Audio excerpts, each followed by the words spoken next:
Hello everyone, कैसे हैं आप सब। आई होप सब ठीक होंगे। एग्ज़ाम की डेट नज़दीक आ रही है और जैसे जैसे डेट आगे आ रही है ना, ऐसा लग रहा है कि चीज़ें पढ़ी हुई कम है। जब टेस्ट लगाने जाते हैं तो नंबर अच्छे से नहीं आता, और जब रिवीजन करो तो चीज़ें दिमाग में आती नहीं है। इतनी सारी फैक्चुअल डेटा, इतनी सारे फैक्ट्स, खासकर हिस्ट्री जिसमें डेट्स के बिना काम ही नहीं चलता है ना। क्रोनोलॉजी, उसको याद करना, इतने सारे डेट्स को, कौन जन्म लिया, कब किसकी डेथ हुई, बहुत डिफ़िकल्ट होता है। मुझे समझ आता है, मैं आपकी परेशानी समझ सकती हूँ क्योंकि मैंने भी ये चीज़ें फ़ेस की है और कर रही हूँ। पर कोई बात नहीं, मैं आपकी दोस्त आपके सामने फिर से हाज़िर हूँ एक नए वीडियो के साथ। लास्ट टाइम हमने साथ में मिलकर 15 क्वेश्चन सॉल्व किए थे with the help of elimination technique. आज भी हम कुछ ऐसी ही चीज़ें करेंगे। आज उस चीज़ को कंटिन्यू करेंगे क्योंकि आपको भी लगा होगा, जब आपने बैठकर पेपर सॉल्व किया होगा तो आपको भी वो चीज़ रियलाइज़ होगी कि यस, इट इज़ वर्किंग, है ना, ये काम कर रही है। अगर आप नॉलेज के साथ एलिमिनेशन टेक्निक यूज़ करो तो ये चीज़ें दिखती है। अच्छा, एक बात सोचिए, पहले इतने ज़्यादा, मतलब पहले के कंपैरिजन में आज का पेपर डिफ़िकल्ट साइड में जा रहा है। पहले वन लाइनर आते थे, आज क्या हो रहा है, स्टेटमेंट बढ़ा दिए गए हैं, और स्टेटमेंट भी थोड़े बड़े होते हैं, डिफ़िकल्ट होते हैं, देखकर लगता है यार ये तो पीसीएस या फिर यूपीएससी लेवल का क्वेश्चंस पूछ रहे हैं। तो जैसे जैसे टाइम के साथ यूजीसी अपने क्वेश्चंस को थोड़ा, होता है ना, स्मार्ट तरीके से पूछने का मतलब लेवल बढ़ा रहे हैं, वैसे हमें भी अपना लेवल बढ़ाना चाहिए, अपने दिमाग का लेवल। कहने का ये मतलब है कि हम भी क्यों ना स्मार्ट वर्क करें। हम कितना रट्टू तोड़ता बनने की कोशिश करेंगे। रटना इज़ नॉट द सॉल्यूशन ना, किसी भी परेशानी का सॉल्यूशन नहीं है। सो हमें भी थोड़ा स्मार्ट तरीके से चीज़ें करनी है, चीज़ों को हैंडल करना है, और इसलिए आप सबकी मदद करने के लिए मैं इस तरह के वीडियोस बना रही हूँ। और मैंने ऐसे सोचा है कि मैं ऐसे वीडियोस आगे भी बनाऊँगी, ताकि मेरे जैसे और भी लोगों की, और भी स्टूडेंट्स जो एग्ज़ाम देते हैं, थोड़े से नंबर से नहीं हो पाता है, उनकी हेल्प हो सके। आई होप आपको वीडियो अच्छी लग रही होगी। अगर अभी भी आपको वीडियो अच्छी नहीं लग रही, या फिर आप में पेशेंस की कमी है, आप कंटिन्यू नहीं करना चाहते, प्लीज़ स्किप कर दीजिए। मैं आपका वक्त, अपना वक्त बर्बाद नहीं करूँगी। ये वीडियो सिर्फ उनके लिए है जिनके पास पेशेंस है, जो पेशेंटली मेरी चीज़ों को सुनेंगे, एंड तक वीडियो को कंटिन्यू करना चाहता है, जो खुद में मन में सोचते हैं कि स्मार्ट तरीका होना चाहिए पढ़ने का। 12 घंटे होता है ना, कुछ लोग कहते हैं कि हम तो 10-12 घंटे पढ़ाई करते हैं, क्या ज़रूरत है, क्यों क्यों ही करना है। यानी कि अगर आपका 10-12 घंटे पढ़ने से भी नहीं आएगा, और क्या क्या सब पे ये रूल फॉलो होता है, क्या सबको 10-12 घंटे पढ़ाई करनी चाहिए? नहीं ना, ज़रूरी नहीं है। 10-12 घंटे जो पढ़ाई करते हैं उनका जेआरएफ निकल जाएगा, इसकी, इस बात की क्या गारंटी है कोई गारंटी नहीं है। और हर इंसान में ये कैपेबिलिटी नहीं होती, कैपेबिलिटी की बात नहीं कर सकते, हर इंसान को ज़रूरत नहीं होती। कोई होता है कि 4 घंटे पढ़कर जेआरएफ निकाल लेता है, और किसी के लिए 8 घंटे, 9 घंटे इतना ज़रूरी होता है, इतनी आवर्स मैक्सिमम ज़रूरी है to clear the cut off. और होता है ना, रिटेंशन पावर किसी किसी की कम होती है, तो हम, ये पर्सन टू पर्सन डिपेंड कर सकता है, हम हर किसी पे अप्लाई नहीं कर सकते। और ज़रूरत नहीं है, आप किसी को किसी से कंपेयर मत करो, आप खुद को किसी और से कम मत समझो। क्यों समझना, कंपैरिजन करने से, ये जो कंपैरिजन होता है ना, ये अल्टीमेटली प्रॉब्लम्स को और बढ़ाता है। इसलिए खुद से कहो कि मैं किसी से कम नहीं। खुद से क्या कहोगे? मैं किसी से कम नहीं। चाहे वो लड़का हो या लड़की, हर कोई खुद से कहेंगे कि मैं किसी से कम नहीं। और मुझे ज़रूरत नहीं है 8-8, 10-10 घंटे पढ़ाई करने की। मैं 4 घंटे पढ़ाई करूँगा या करूँगी, और उसी में अच्छा बेस्ट, अपना बेस्ट दूँगी। ठीक है? चलो, बहुत बातें हो गई, और ये मंत्र याद रखिएगा, कंसिस्टेंसी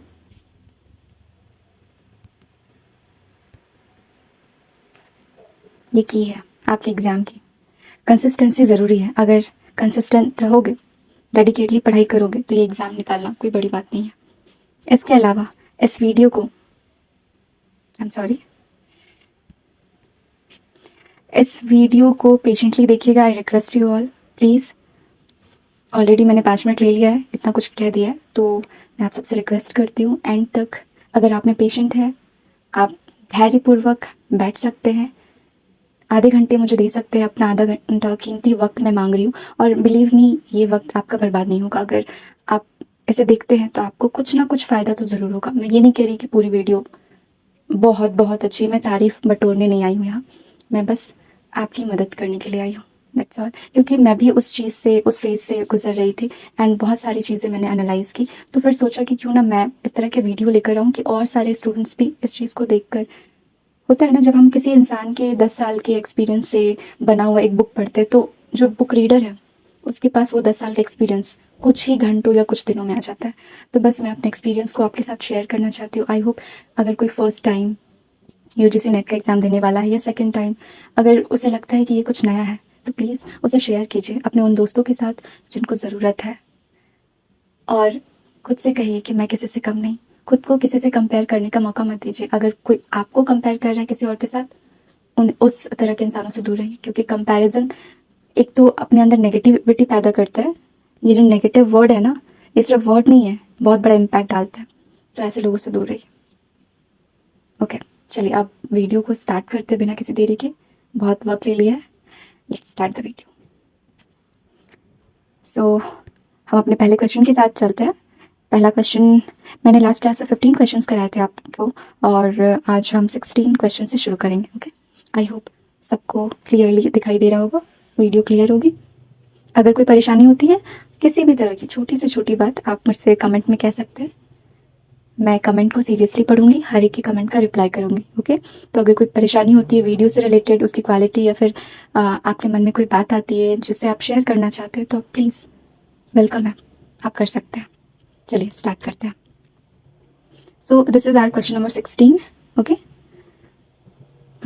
मैच द फॉलोइंग है। ओके, स्टार्ट करते हैं। वेट,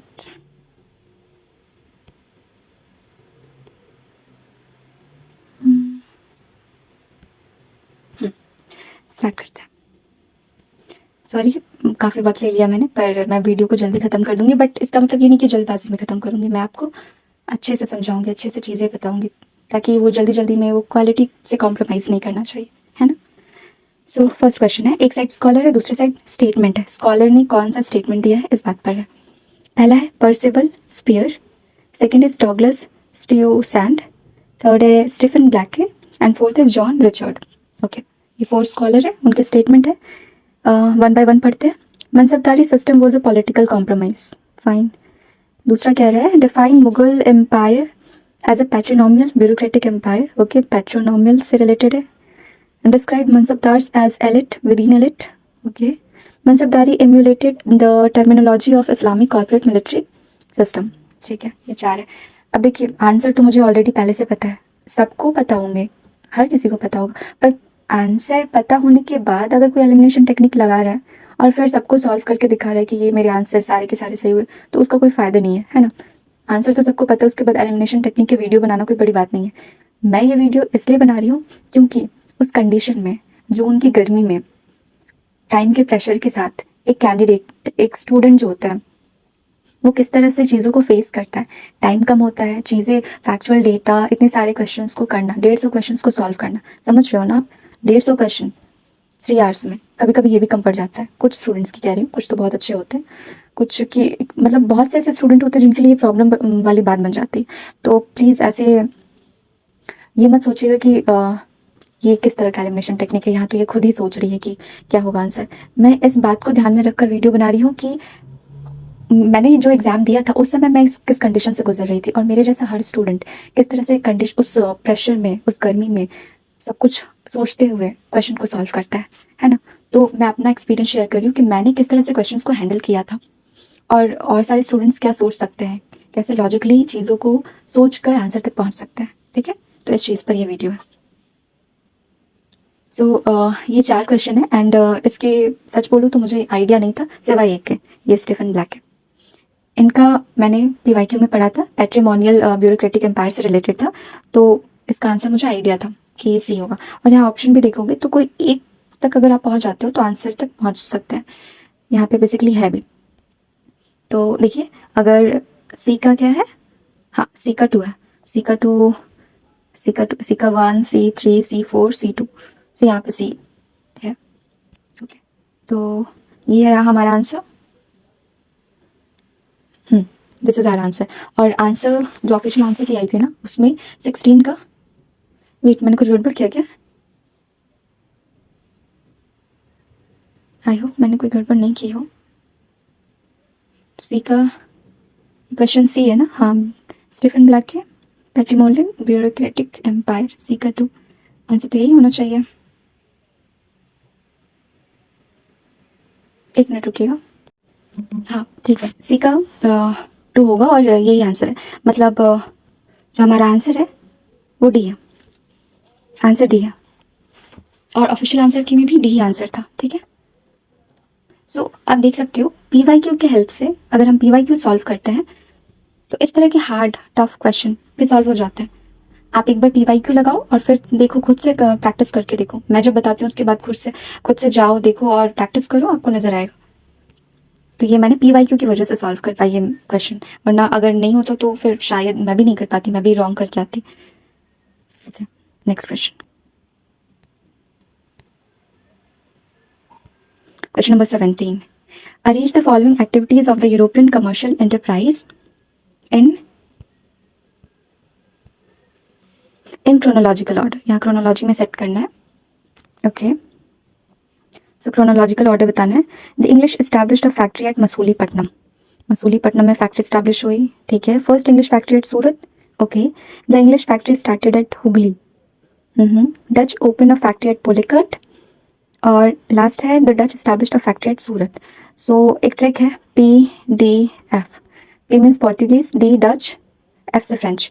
और PDF से पहले एक ऐसे याद रखने के लिए, F से पहले क्या आता है? E आता है।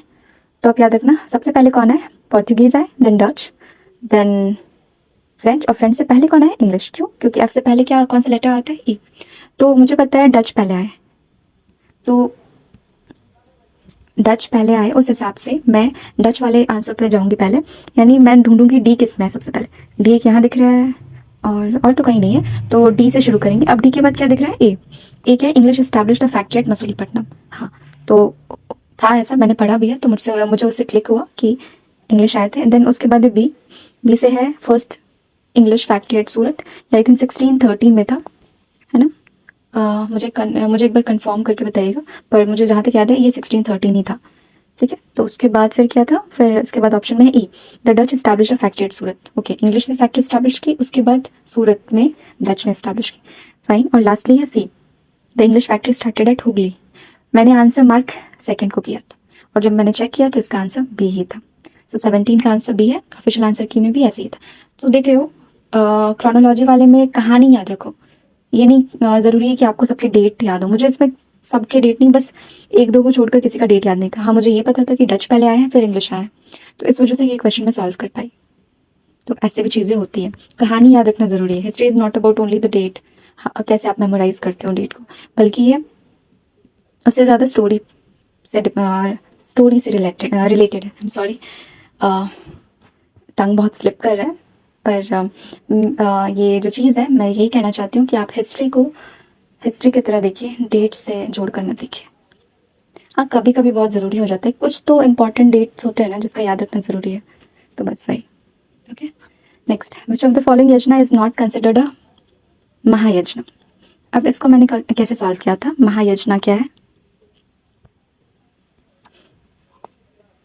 यहाँ पे ये नंबर गलत हो गया, ये 1 है, दिस इज 2 3 एंड 4 4 तो लिखा हुआ है, 1 2 3 4 है, ये 7 है, ये 1 होगा। ओके, सो यहाँ पे देखिए ये 3 कॉमन है ना, ब्रह्मा देवा पितरा, एक दूसरे से कनेक्ट लग रहे। ये वाजपेयी यहाँ क्या कर रहा है? पेपर सेटर ने ये क्यों डाला? अच्छा, एक और भी हम सुना करते, अश्वमेध यज्ञ। अश्वमेघ, ये वीडियो सिर्फ इंग्लिश मीडियम वालों के लिए नहीं है, हिंदी मीडियम वाले भी इसे इक्वली, उनके लिए भी इम्पॉर्टेंट है। सो अश्वमेघ यज्ञ भी हमने सुना है, ठीक है, एंड वाजपेयी भी सुना है। तो ये एक दूसरे से रिलेटेड होते हैं, ये अश्वमेघ और वाजपेयी ये कनेक्टेड होते हैं। तो मैं वही सोच रही थी कि वाजपेयी अगर दिया है तो अश्वमेघ भी देना चाहिए था। अगर वाजपेयी सही नहीं है, सपोज एक टाइम के लिए मान लेते हैं ये सही नहीं है, तो इनको अश्वमेघ भी देना चाहिए था, ये क्यों नहीं दिया? और इन्होंने ऑड वन आउट की तरह क्यों दे रखा है? इतना कुछ क्लिक ही नहीं होता है इसलिए। हाँ, तो इन्होंने ऑड वन आउट, ये ब्रह्मा देव पितरा एक जगह एंड वाजपेयी अलग क्यों दिया? क्योंकि ये आंसर है, है ना। इसको भी कुछ और दे देते, कुछ और नाम रख देते। अगर मैंने एक बताया था ना ऑड वन आउट की टेक्निक, अगर आपने मेरी पुरानी इससे पहले वाली एक वीडियो देखी है तो उसमें ऑड वन आउट की टेक्निक बताई थी मैंने, तो उससे ये पता चलता है कि ये 3 सिमिलर है, एक अलग है। अगर इनको यहाँ पे अश्वमेघ अगर वो लिख देते तो मैं ये वाजपेयी वाला नहीं सोचती, पर क्योंकि इन्होंने वाजपेयी एकदम डिफरेंट सा लिखा है, एंड यहाँ देखिए ब्रह्म देव पितरा ये एक जैसे कॉमन लिखे हैं। ये क्यों नहीं कॉमन है भाई, इसको भी कॉमन बनाना चाहिए था, ये अलग से क्यों लिखा? क्योंकि ये आंसर है, सिंपल सी बात है। हमें उसी वक्त ये सोचना है ये आंसर है, इस वजह से एग्जामिनर ने, जो पेपर सेटर है, उन्होंने इसको अलग दिखाने के लिए, इसको आंसर मार्क करने के लिए इन तीनों को अलग, ये जो 3 है ना, इनको अलग ऑप्शन के साथ दिखाया है। और सच बताऊं तो इसका आंसर ये है। और मैं बिना किसी देरी के इसको ए मार्क करके आई थी, क्योंकि मुझे ट्रिक याद थी। ऑड वन आउट दिखेगा वहां अच्छे से देखूंगी मैं क्वेश्चन को पढ़ते के साथ, ऑड वन आउट अगर दिख रहा है तो मैं रिस्क लूंगी। बेहतर है गलत मार्क करके आओ या कुछ नहीं मार्क करो, इससे बेहतर है रिस्क ले लो, है ना। आप भी ऐसे ऐसे सोचते होंगे, या अगर ऐसा नहीं सोचते तो फिर अलग बात है। चलो आगे बढ़ते हैं। What are the Satavahanas called in the Puranas? Satavahanas को क्या कहते थे पुराणास में? एग्जाम्पल नहीं, सॉरी, क्वेश्चन है सातकर्णी, आंध्रास, पारुशर्मा, सलीवाहनास। बाय नॉलेज मुझे ये चीज़ पता थी, बाय नॉलेज। देखो मैं यहाँ कोई ट्रिक नहीं लगा रही, ट्रिक वही लगाऊंगी जहाँ पर मुझे ज़रूरत है। अगर मेरे पास नॉलेज है, ट्रिक क्यों लगाना? तो इसलिए नॉलेज कम फर्स्ट, कभी भी नॉलेज सबसे पहले है, उसके बाद कोई ट्रिक। अगर मैं ट्रिक बता रही हूँ वो लगाओ सेकेंड टाइम पे, फर्स्ट टाइम नॉलेज। तो इसका आंसर आंध्रास था, मुझे ये पता था, मैंने पढ़ा था पीवाईक्यू में। पीवाईक्यू नहीं, ऐसे ही मैंने कोर्स के दौरान मैंने वो पढ़ा था, आंध्रास होते हैं सातवाहना के लिए। तो इसका आंसर भी है और यही सही भी था। ठीक है, चलो आगे बढ़ते हैं। Who among the following started the Arya, the first paper of the Arya Samaj in 1882? अच्छा, ये क्वेश्चन करने से पहले मैं एक चीज़ कहना चाहती हूँ। मैं ये सारे क्वेश्चन के PDF अपने टेलीग्राम चैनल पर डाल दूंगी, वहाँ से आप ले सकते हैं। PDF का लिंक मैं नीचे डिस्क्रिप्शन बॉक्स में डाल दूंगी, आप वहाँ से डायरेक्ट जा सकते हैं। एंड ये PDF same to same PDF आप अपने लिए प्रैक्टिस के लिए यूज़ कर सकते हैं। जैसे मेरा वीडियो देखा आपने खुद से ट्राई किया तो क्या होगा ना, आपके दिमाग की बत्ती भी जलेगी। मैंने तो बताया ही, पर आपने जब प्रैक्टिस किया तो क्या होगा कि आप भी उस तरह से सोच पाओगे। तो इसलिए सारे जो क्वेश्चंस है एक के बाद एक जैसे मैं करा रही हूँ, वैसे ही सेम PDF बनाकर मैंने टेलीग्राम चैनल पर डाल रखा है, वहाँ से आपको मिल जाएगा। ओके, चलिए इस क्वेश्चन को करते हैं। क्वेश्चन है who among the following started the Arya, the Arya, हाँ, the first paper of the Arya Samaj in 1882? Option है लाला रतन चंद बैरी, लाला लाजपत राय, लाला हंसराज, लाला मुंशीराम। ये 4 है। अब मैंने लाला लाजपत राय के बारे में तो पढ़ा है, उन्होंने कभी उनसे रिलेटेड मैंने ऐसा कोई पेपर नहीं पढ़ा है, दी आर्या करके कुछ उन्होंने निकाला हो, ऐसा नहीं पढ़ा है मैंने, तो मैं इसको तो फर्स्ट ही टाइम में कट कर दूंगी। लाला हंसराज, आई डोंट नो, मैं इनके बारे में ज़्यादा कुछ नहीं जानती और मुझे क्लिक भी नहीं कर रहा था एग्जाम के टाइम पे। कहाँ से, इतनी गर्मी थी और इतना मतलब टाइम और इतने सारे फैक्चुअल डेटास कौन याद रखता है भाई, मैं तो नहीं याद रख सकती इतना ज़्यादा। पर हाँ, PYQ याद रखना ज़रूरी है। तो मुझे ये चीज़ हिट नहीं कर रही थी क्या होगा, तो मैं क्या की, मेरा वही एक पुराना जो तरीका है कि अगर कुछ ना समझ आए, कुछ मतलब क्वेश्चन को छोड़ने से तो बेहतर है कि मैं ए मार्क करके आ जाऊँ। मैं ब्लाइंड गेस कह लो या फिर कुछ भी कह लो, मैं ए मार्क करके आ जाती हूँ। तो मैंने इसे लाला रतन चंद बैरी को टिक मार्क कर दिया। और बाद में जब मैंने ऐसे सोचा तो एक और तरीका या ऑड वन आउट का भी काम कर सकता था, क्योंकि ये देखिए ये 3 जो क्वेश्चन है ये PYQ के आए हुए हैं, मतलब कहीं ऑप्शन में रहते थे, ये कुछ नया था, तो इससे भी सॉल्व हो सकता था। पर खैर मैंने इसको ए मार्क किया था, एंड बाय लक कह लो या कुछ भी, ए आंसर था इसका, Lala Ratan Chand. Who among the following started the Arya, तो लाला रतन चंद, लाला रतन चंद। ओके, आगे बढ़ते हैं। Firoz Shah Tughlaq developed Darushafa in Delhi for which purpose? ये क्वेश्चन नंबर 21 है। अब ये फिरोज शाह तुगलक के बारे में है। तो फिरोज शाह तुगलक के बारे में मैं पढ़ के गई थी, बहुत सी चीज़ें पढ़ी थी, पर आया कुछ और ही। ऐसा होता है कि आप बहुत कुछ पढ़ के जाओ पर आता कुछ और ही है, आपकी सोच से एकदम अलग सी चीज़। तो खैर हमें तो क्वेश्चन सॉल्व करना होता है, तो थोड़ा सा दिमाग लगाना पड़ता है, वही करना है। Firoz Shah Tughlaq develop Darushafa in Delhi for which purpose? किसी पर्पस से इन्होंने डेवलप किया था। तो पहला है disbursement of agricultural loans, next है free treatment for all, okay, complaint against the local administrator, regulating conduct and behaviour. अब जब मैंने इस क्वेश्चन को पढ़ा तो सबसे पहली चीज़ जो दिमाग में आई वो थी कि फिरोज शाह तुगलक के बारे में क्या जानती हूँ मैं, क्या वो कभी एग्रीकल्चरल लोन प्रोवाइड करते थे? ये तो मोहम्मद बिन तुगलक के बारे में था ना, उन्होंने ऐसा लोन दिया था जिसका नाम था जिसका क्या नाम था, एक मिनट, जिसका नाम याद नहीं आ रहा है, उसका PYQ में आ चुका है पर दोस्तों अगर आपको याद आता है तो प्लीज़ उसको, अगर मेरे दिमाग में अभी अगर आता है ना क्वेश्चन करते हुए तो मैं बताऊंगी, पर अगर आपको याद आता है तो आप कमेंट में लिखिएगा कि उस एग्रीकल्चरल लोन का क्या नाम था, मुझे अच्छे से याद नहीं आ रहा है। तो मैंने बस ये याद था कि एग्रीकल्चरल लोन जो है वो मोहम्मद बिन तुगलक दिया करते थे। And free treatment for all, मैं इस पर भी श्योर नहीं थी, मुझे नहीं आइडिया था ये है क्या क्या नहीं, क्योंकि दारुशफ़ा कुछ ऐसा टर्म है जो क्लिक ही नहीं कर रहे थे किससे रिलेटेड हो सकता है।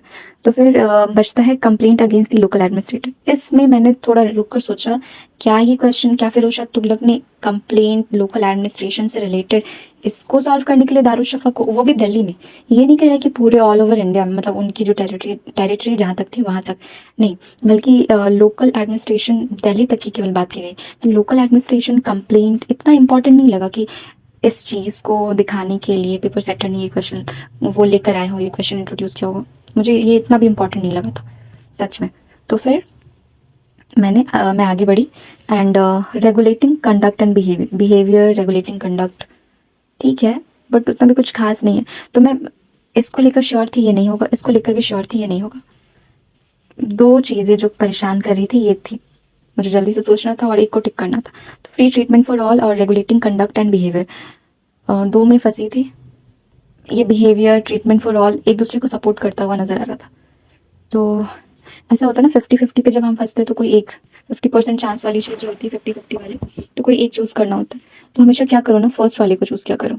मैं भी यही करती हूँ और मैंने भी यही किया था।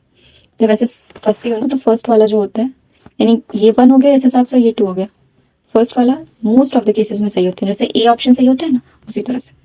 और ये मेरा सही हुआ था, मतलब इस तरह से मैंने सोचा था तब जाकर, नहीं तो फिर ये भी गलत ही हो जाता।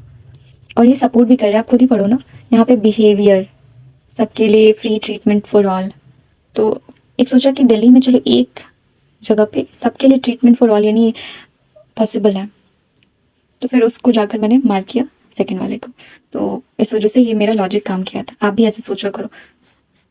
थोड़ा सा मुझे पता है कि काफ़ी ज़्यादा वो टाइम लगता है, ये टाइम कंज्यूम करता है, बट अगर परेशान होते हो ना तो फिर बेहतर है किसी चीज़ को छोड़ने से थोड़ा सा दिमाग लगाकर 30 सेकंड एक्स्ट्रा लग जाए, 1 मिनट एक्स्ट्रा लग जाएगा ज़्यादा से ज़्यादा, पर उससे ज़्यादा मत लगाना प्लीज़, क्योंकि एक क्वेश्चन को ज़्यादा वक्त देने का मतलब है कि बाकी के क्वेश्चन के साथ हम फिर उसको हैंडल करने के लिए एक्स्ट्रा टाइम नहीं मिल सकता ना, 3 ही घंटे मिलते हैं, तो टाइम को लेकर तो मैनेजमेंट ज़रूरी है। पर ज़्यादा मत सोचने बैठ जाना, ये कह रही हूँ। अगर कोई चीज़ परेशान कर रही है आगे बढ़ जाओ, फिर वापस आकर उसे देखना, चीज़ें आसान लगेगी। मैंने भी किया है, आप भी करते होगे। ओके आगे बढ़ते हैं। Dayanand Saraswati, okay, authors and book है उनके पैम्फलेट। पहला है Dayanand Saraswati, next is Kanhaiya Lal Alakdhari, third है श्रद्धा राम, फोर्थ है मदन मोहन मालवीय।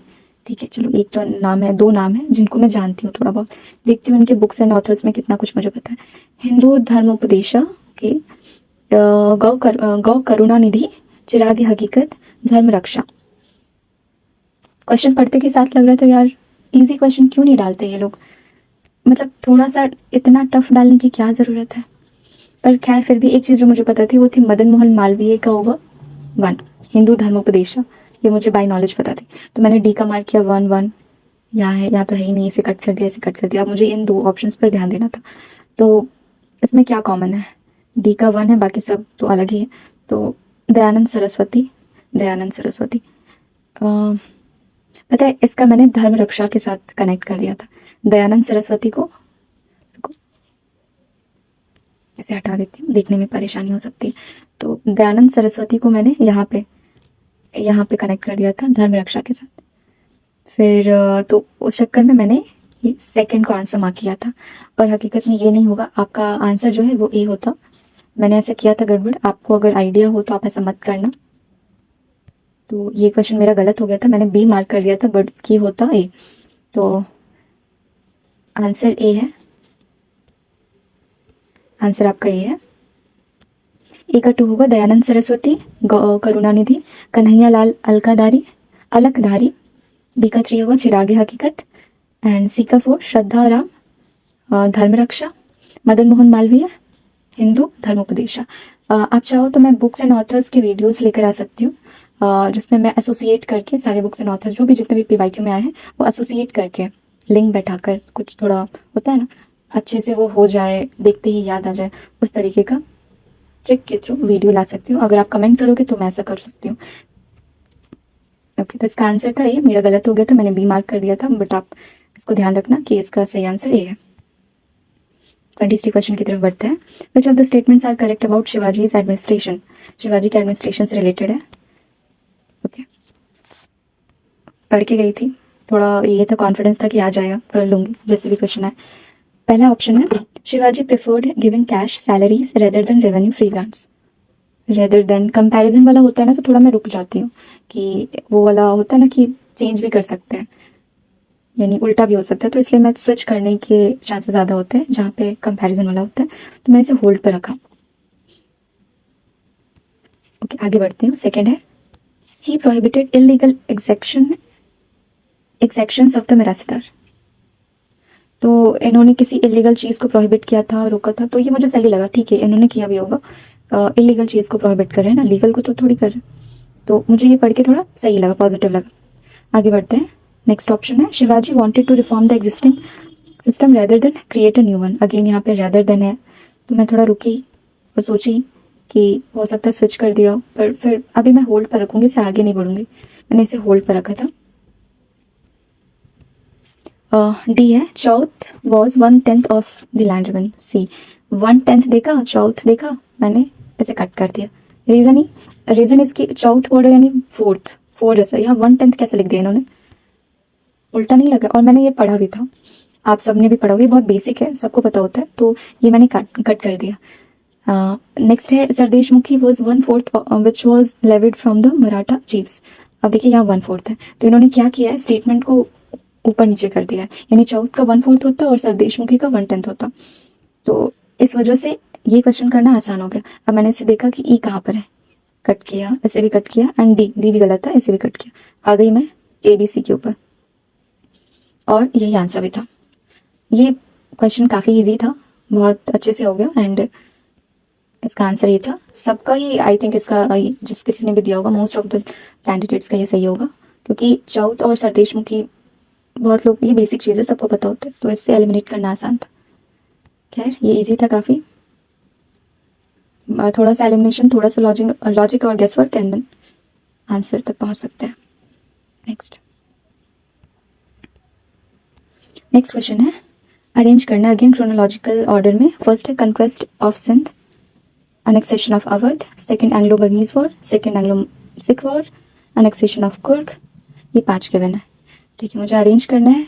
सो यहाँ एक चीज़ जो दिख रही है कि यहाँ लास्ट में सी है और डी है, और फर्स्ट में भी देखोगे तो ए है और ई है, तो मैं स्टार्टिंग में ए है या ई है ये इस चीज़ को सॉल्व करूँगी, और लास्ट का सी और डी इसके थ्रू पहले जाऊँगी। तो मैंने ऐसे ही किया था, एंड सबसे पहले मैंने देखा ए में क्या है, कंक्वेस्ट ऑफ सिंध है, ओके, एंड ई में है annexation ऑफ कुर्ग। तो मुझे पता था कि कुर्ग पे पहले हुआ था, बाद में फिर सिंध पे कंक्वेस्ट हुआ था, तो annexation ऑफ कुर्ग पहले होगा। सो इस पर मैंने छाट लिया कि ई पहले होगा। ई कहाँ पे, फर्स्ट में है, एंड ई यहाँ पे है, 2 जगह पर है, तो ये मैंने साइड कर लिया, इसको काट दिया। अब यहाँ पे देखिए सी और डी है, अब मैंने चेक किया था कि सी और डी में से लास्ट में क्या होगा, सेकेंड एंग्लो बर्मीज वॉर है, और D second Anglo Sikh war. तो सिख वॉर तो पहले हुआ था, ठीक है, एंग्लो बर्मीज वॉर बाद में हुआ था, सिख वॉर पहले हुआ था। So I am very sure, I was very confirmed about that कि इसका लास्ट जो होगा वो सी होगा। तो देखिए बहुत सिंपल तरीके से मैं यहाँ ए तक पहुँच गई थी। मैंने इसमें 2 ही चीज़ें चूज़ की, एक तो ई मैंने स्टार्टिंग का देखा, एंड फिर एंड का देखा, स्टार्टिंग का ई मैच कर गया और इसका सी, तो फिर मैं इससे फर्स्ट वाले को मैंने करेक्ट कर दिया, और इसका आंसर क्वेश्चन नंबर 24 है ना, हाँ 24 का आंसर ए था। तो आप देख सकते हो कितना आसान है, मतलब बड़े बड़े क्वेश्चन, इवन क्रोनोलॉजी वाले जो टफ क्वेश्चन लगते हैं ये भी सॉल्व हो जाते हैं थोड़ा ध्यान से करने पर। तो इसका आंसर ए है। आई होप आपको समझ आया हो। ओके, आगे बढ़ते हैं। अरेंज, इसमें अरेंज करना है क्रोनोलॉजिकल ऑर्डर में। कितनी क्रोनोलॉजी वाले बनाते हैं ये लोग। खैर चलिए इसे सॉल्व करते हैं मिलकर। इसमें भी क्रोनोलॉजिकल ऑर्डर में सॉल्व अरेंज करना है। पहला है the number of additional members in the governor generals council shall not be less than 10 and not more than, question छूट गया है, आई थिंक 16 है यहाँ पे, सो इसको सही कर लीजिएगा। नॉट मोर देन 16 होगा और लेस देन 10 है। नेक्स्ट है English parliament recognized the East India company as the sovereign political authority in the colony. यानी पहले वाले में गवर्नर जनरल उसकी काउंसिल के बारे में है कि काउंसिल में जो मेंबर होंगे वो 10 से कम नहीं होने चाहिए और 16 से ज़्यादा नहीं होना चाहिए, 16 से ज़्यादा नहीं। सेकंड कह रहा है English parliament recognize the East India company as the sovereign political authority in the colony. ठीक है, सॉवरेन अथॉरिटी की तरह देखना है। जो इंग्लिश पार्लियामेंट थी उसको रिकॉग्नाइज किया गया द ईस्ट इंडिया कंपनी को as the sovereign political authority. जो ईस्ट इंडिया कंपनी जो कंपनी आई थी हमारे यहाँ ट्रेड करने, वो सॉवरेन अथॉरिटी की तरह होगी, पॉलिटिकल अथॉरिटी की तरह। इसे किसने रिकॉग्नाइज किया? तो जो इंग्लिश पार्लियामेंट थी, ब्रिटेन की पार्लियामेंट, उसने ऐसे रिकॉग्नाइज किया था कि East India Company sovereign polity होगी इंडिया में, in the colony. Okay, next है the chief justice of supreme court was included as a member of the Indian legislative council. ठीक है, चीफ जस्टिस की बात की गई और जो सुप्रीम कोर्ट के होंगे उनको इंक्लूड किया जाएगा इंडियन लेजिस्लेटिव काउंसिल में। नेक्स्ट है the title of the empire of India was conferred to the queen. ये क्वीन लिखा हुआ है, सो क्वीन को एम्पायर ऑफ इंडिया का टाइटल दिया गया। ठीक है, ये भी पढ़ा था, चलो कुछ तो है पढ़ा हुआ। नेक्स्ट है parliament asserted it's authority over the activities of the East India company. East India company की अथॉरिटी पार्लियामेंट असर्टेड, पार्लियामेंट जो ब्रिटेन की पार्लियामेंट थी उसने असर्ट किया था खुद की अथॉरिटी को over the activities of English east India company की अथॉरिटी के ऊपर खुद की अथॉरिटी को असर्ट किया था, ये कहा गया। ठीक है, चलिए अब इसे कर लेते हैं क्रोनोलॉजी में। मैं जब ये क्वेश्चन सॉल्व कर रही थी तो सबसे पहले मैंने सोचा कि यहाँ पे ऑप्शन देखा जाए फर्स्ट में क्या है। तो फर्स्ट में मेजॉरिटी में तो पहले ई नज़र आया एंड देन एक था बी। तो जो मेजॉरिटी वाला होता है मैं हमेशा उस पर जाती हूँ सबसे पहले। एंड में देखा तो मेजॉरिटी में ए था और लास्टली एक था ऑप्शन जिसमें डी था। ठीक है, अब जब इसे सॉल्व कर रही थी तो मैंने पहले ई और ए को चेक किया, ई में क्या कहा गया। तो parliament asserted it's authority over the activities of the East India company. ठीक है, इसमें कुछ गड़बड़ नहीं लग रहा, मैंने इसे ई वाले को ही सही किया था, तो मैं बी पे फिर इसको क्रॉस कर दिया, मैंने इसको एलिमिनेट कर दिया कि बी तो मैं नहीं मान के चलूँगी। फिर ए वाले को देखा तो the number of additional members in the governor general council shall not be less than 10 and more than 16, ये भी ठीक लगा कि ये लास्ट में होना चाहिए।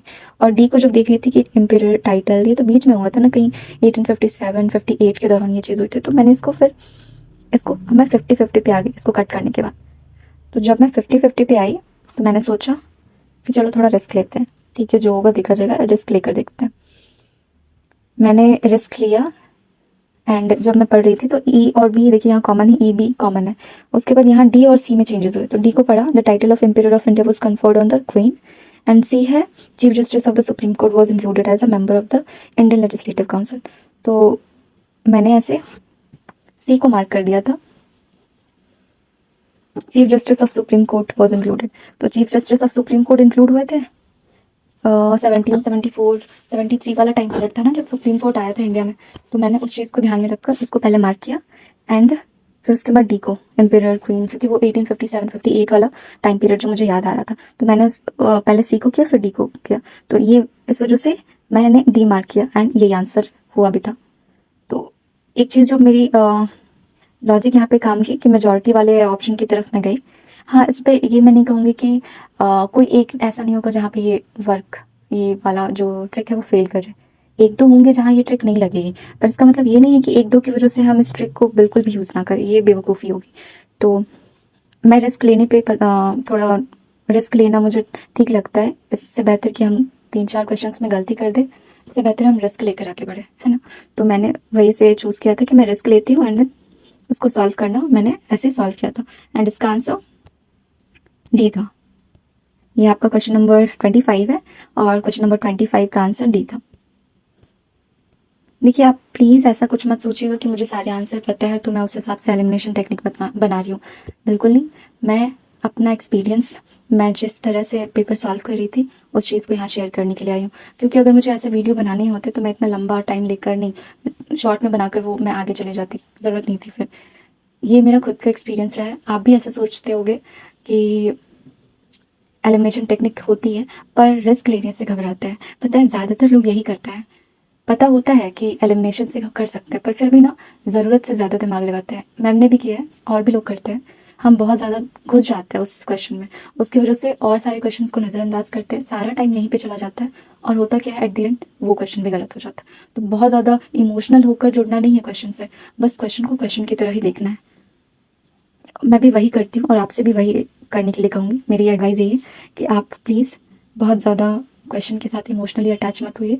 जितना टाइम आप सोच कर गए हो कि मुझे एक क्वेश्चन के लिए इतना देना है, उतने पे ही लिमिटेड रहिए। हाँ, हो सकता है कि किसी क्वेश्चन में कम लग जाए, किसी में थोड़ा ज़्यादा लग जाए, पर ज़्यादा का मतलब ये नहीं कि एक क्वेश्चन के लिए हम 5 मिनट लगा रहे हैं, वो गलत है। और लास्ट में अगर वो क्वेश्चन का आंसर सही भी ना हो तो क्या फ़ायदा है ऐसे क्वेश्चन करने का? आप खुद ही सोचिए, क्या कोई फ़ायदा है? बिल्कुल नहीं।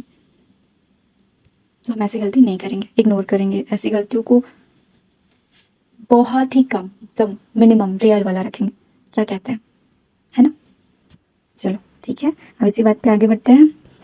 लास्ट के कुछ ही क्वेश्चन है, ज़्यादा टाइम नहीं लूँगी, बस थोड़े से क्वेश्चन उसके बाद ख़त्म कर देंगे। तब तक के लिए focus, please focus. According to whom is Vasudev Balwant Phadke regarded as the father of militant nationalism in India. So यहाँ पे वासुदेव बलवंत फाड़के के ऊपर क्वेश्चन है, इनको father of militant nationalism in India का टाइटल किसने दिया था? अब इतने सारे टाइटल होते हैं, क्या सारे टाइटल याद रखना पॉसिबल है? आप खुद ही सोचो, सारे कौन याद रखता है? मुझे भी याद नहीं था।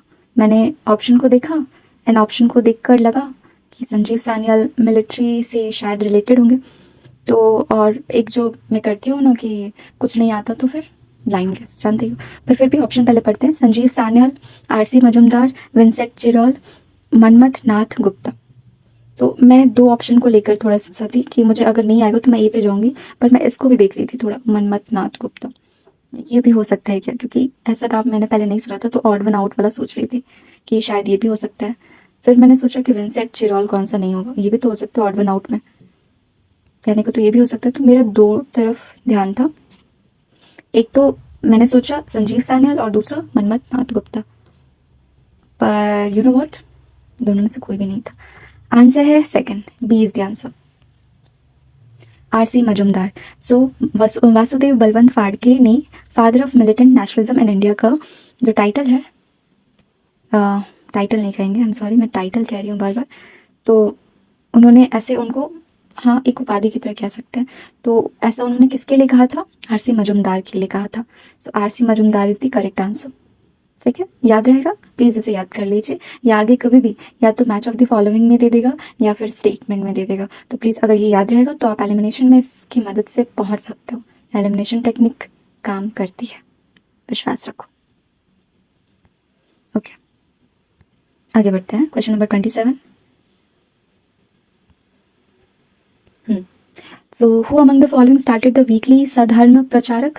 वीकली सधर्म प्रचारक, लास्ट वाले क्वेश्चन में, यानी क्वेश्चन नंबर 26 में मेरा यहाँ एलिमिनेशन टेक्निक फेल हुआ था। तो देखो, कहीं कहीं फेल भी होगा, इसका मतलब ये नहीं है कि हम एलिमिनेशन टेक्निक यूज़ करना बंद कर दिया, उस रिस्क ना ले। तो यहाँ पे फेल हो गया, पर कहते हैं ना, अगर 10 में से 8 सही हो जाए with help of elimination technique, तो क्या आप रिस्क नहीं लोगे? आप खुद से सवाल करो, क्या आप रिस्क नहीं लोगे? ये 2 फेल हो जाएगा तो इसके डर से आप रिस्क लेना बंद कर दोगे? ये तो कोई समझदारी नहीं होगी ना। तो इसलिए प्लीज़, मैं इसलिए कह रही हूँ, मैंने ये वीडियो ये सोच कर भी लाई हूँ कि कहाँ पे एलिमिनेशन टेक्निक वर्क नहीं करेगी और कहाँ ये करेगी। मैं दोनों चीज़ बहुत ही ऑनेस्टी के साथ वहाँ बता रही हूँ, कहाँ मेरी ये ट्रिक वर्क की और कहाँ नहीं की। वो among the following, again 27 question पे आते हैं। वीकली है सधर्म प्रचारक, ये किसने स्टार्ट किया था? लाला लाजपत राय, लाला हंसराज, लाला मुंशीराम, पंडित गुरु दत्त। सो इसका भी मुझे आइडिया नहीं था। हाँ, ये कंफर्म था कि लाला लाजपत राय में मैंने ऐसा कुछ नहीं पढ़ा था। लाला हंसराज और लाला मुंशीराम, मैं इनके बारे में बहुत ज़्यादा नहीं जानती थी कि मैं इनके वीकली ये सबको याद रखूँ, तो मुझे आइडिया नहीं था। मैं 3 पे फंसी हुई थी। लाला लाजपत राय पे मैं कंफर्म थी कि नहीं होगा, इसलिए मैंने ऑड वन आउट वाला भी नहीं लगाया यहाँ पे। तो मुझे इन तीनों में से सेलेक्ट करना था। मैंने सेलेक्ट किया पंडित गुरुदत्ता को, पर ये गलत हुआ। एक्चुअली ये नहीं होगा, यहाँ पे आंसर था लाला मुंशीराम, सी, ये वाला लाला Munshiram is the answer.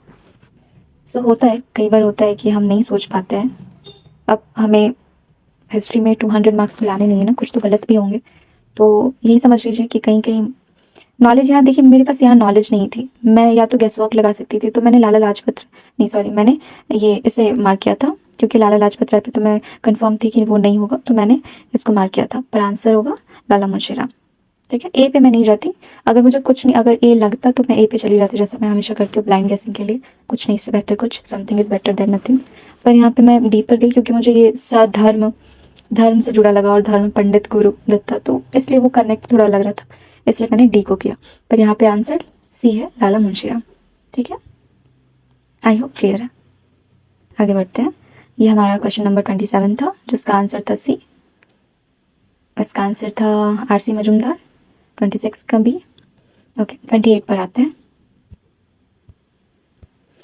Arrange करना है। ये रैयतवाड़ी सेटलमेंट से रिलेटेड है। मैं इसके बारे में पढ़ के गई थी, तो मुझे कॉन्फिडेंस था कि मैं कर लूँगी, इससे रिलेटेड क्वेश्चन आएगा। तो इन्होंने क्रोनोलॉजी पूछ दिया, ठीक है, फिर भी था कॉन्फिडेंस, पढ़ा है काफ़ी कुछ, करते हैं। सो पहला है, ए है, introduction of a reform system in Madras with 30 years settlement. Next, Ryotwari experiment in Baramahal. C, beginning of Ryotwari system in Bombay presidency. D, Madras torture commission report. And last है, land survey undertaken by R K Pingle.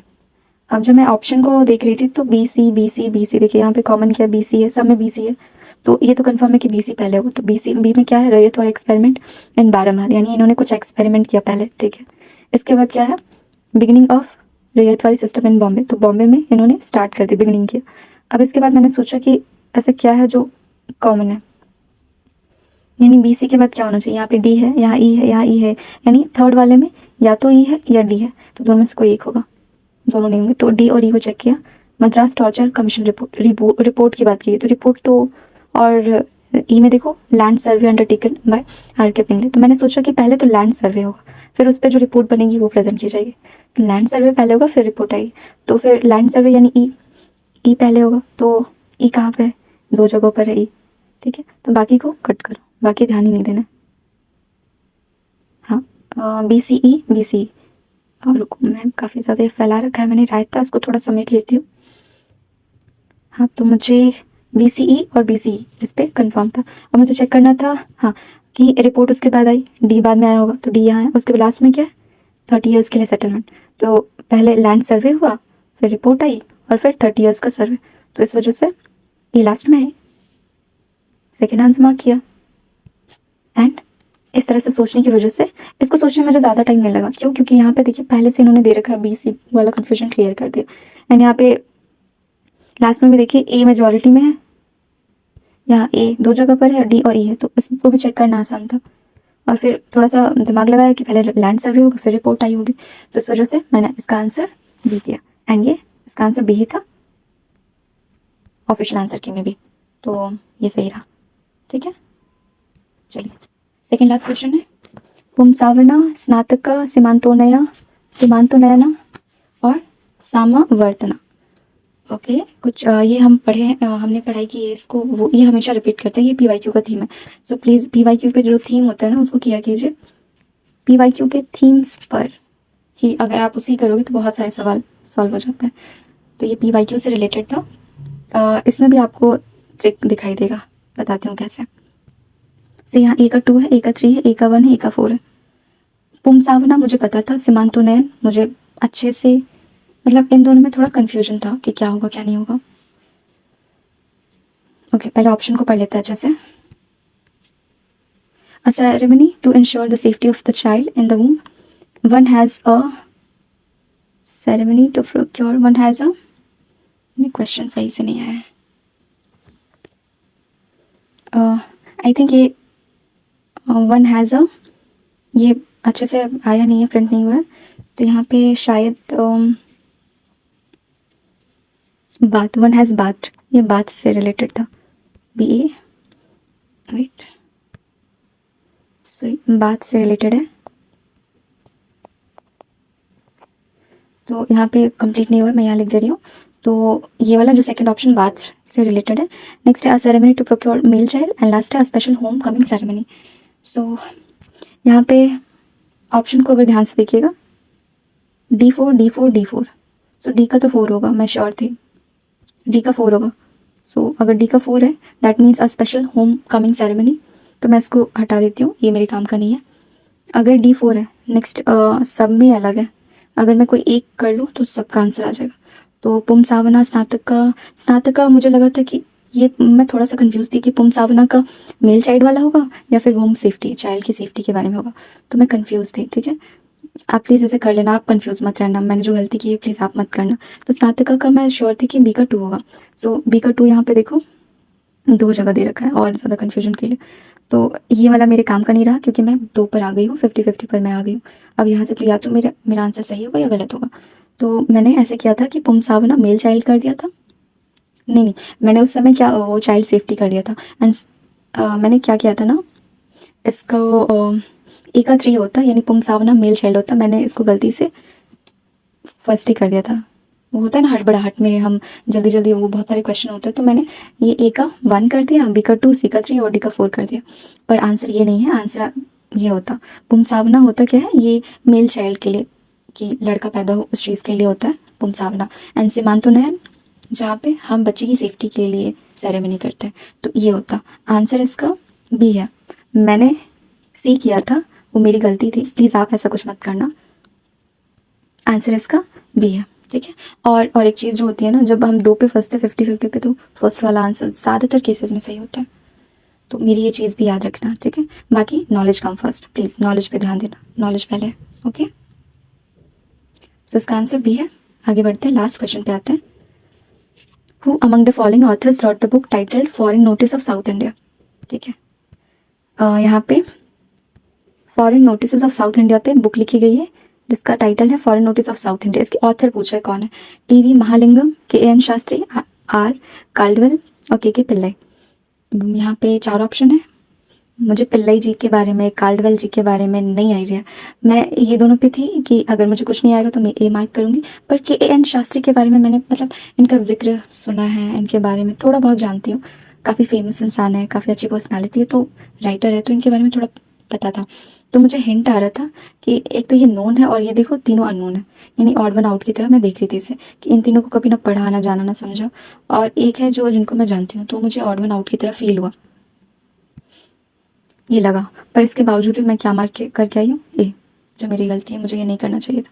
तो see guys, odd one out या फिर वो ऐसी इस तरह की technique होती है, आप प्लीज़ वो गलतियाँ मत करना जो मैं करके आई हूँ। मैंने इस इन 15 क्वेश्चंस में 2 ऐसे क्वेश्चन हैं जो मैं गलत करके आई, जो मेरी ये समझो मैंने हड़बड़ाहट में किया या फिर जो भी। तो ये ट्रिक जो होती है ऑड वन आउट, या फिर हम जिन पर्सनैलिटीज़ को जानते हैं उनसे एलिमिनेट करने की कोशिश करना चाहिए, PYQ से सॉल्व करना चाहिए। और I think KN Shastri PYQ में है कहीं ना कहीं, आप पढ़ोगे ना तो आपको दिखेगा। तो इसका आंसर बी है। मैं ए करके आई थी, मुझे नहीं करना चाहिए था, पर वही होता है ना, टाइम का प्रेशर होता है तो हम बहुत सी ऐसी गलतियाँ कर देते हैं। मैंने तो खैर की है, मैं एक्सेप्ट करती हूँ। तो प्लीज़ आप ऐसी गलतियाँ ना, ऐसी कोई गलती मत कीजिएगा।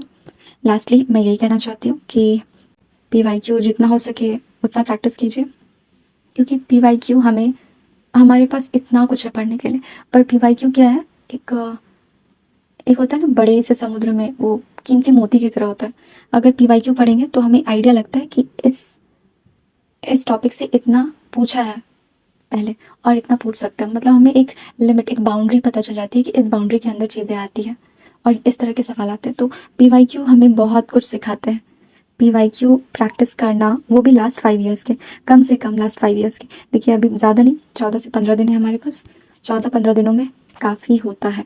अगर आप 2 से 3 बार भी पढ़ोगे ना PYQ, बिलीव मी बहुत मदद होगी। आपके कुछ क्वेश्चन तो यूँ चुटकियों में सॉल्व हो जाएंगे। तो आपको मैं करके भी दिखा रही हूँ कि ज़्यादातर क्वेश्चन मेरे PYQ के बेसिस पे ही सॉल्व हुए।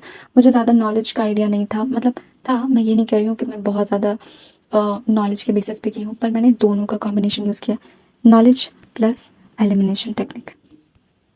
आप भी कर सकते हो, आप भी करके देखो, आपके भी सारे क्वेश्चन ऐसे सॉल्व होंगे। आप एक बार ट्रस्ट करके तो देखो। थैंक यू सो मच मेरे वीडियोस को देखने के लिए। एंड मुझे इतना प्यार और इतना सम्मान देने के लिए। मैं आगे भी आपके लिए ऐसे वीडियोस बनाती रहूँगी, आपको मोटिवेट करती रहूँगी, क्योंकि आपको मोटिवेट करती हूँ तो मेरा खुद का मोटिवेशन लेवल भी ऊपर चला जाता है, हाई हो जाता है। So once again thank you.